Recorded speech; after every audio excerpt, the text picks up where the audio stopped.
নিচের কোন সংখ্যাটি 12, 15, 18 দ্বারা ভাগ করা যাবে এবং উভয় ক্ষেত্রে 5 ভাগশেষ থাকবে?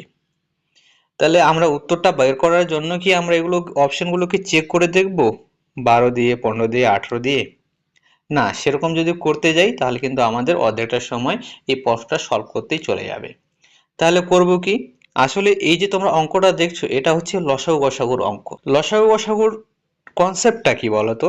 আমরা যখন লসাগু খুঁজি, মনে করো 4 আর 6 লসাগু বলো, তোমাকে বলা হলো 4 আর 6 লসাগু বলো, তার মানে কি 4 আর 6 দিয়ে এমন সংখ্যাকে ভাগ করা যাবে সেই সংখ্যাটা খোঁজো।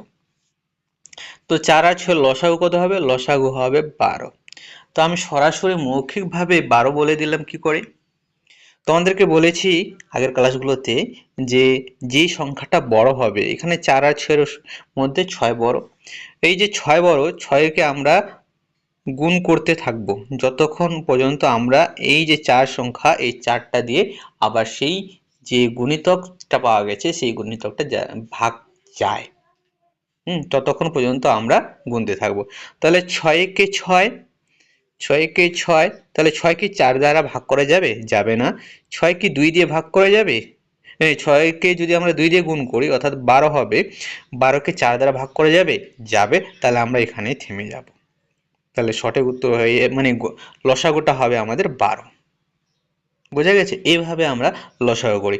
আর তোমরা যদি ছোটবেলার মতো 4, 6 লসাগু করতে যাও, 2 দুগুণে 4, 2 তিনে 6, এভাবে কিন্তু অনেক সময় নষ্ট হবে।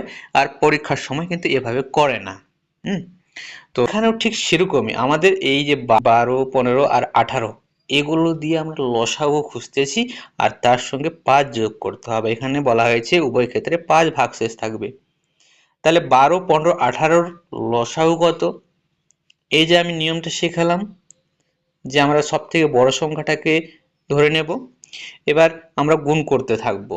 তাহলে 18 কে 18, 18 দুগুণে 36, 36 কে তো 12 দিয়ে ভাগ করা যায়, কিন্তু 15 দিয়ে ভাগ করা যায় না। ঠিক আছে? তো 15 দিয়ে যেহেতু 36 কে ভাগ করা যায় না, তাহলে সেটা হবে না।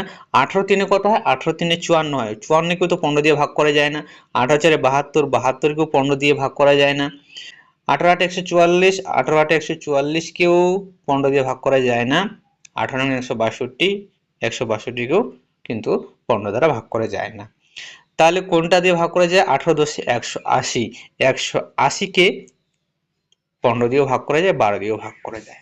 আর আমরা 5 যোগ করে দেব। তাহলে 5 যোগ করলে কত হবে? 5 যোগ করলে হয়ে যাবে 185। তাহলে সঠিক উত্তর হয়ে গেল অপশন বি।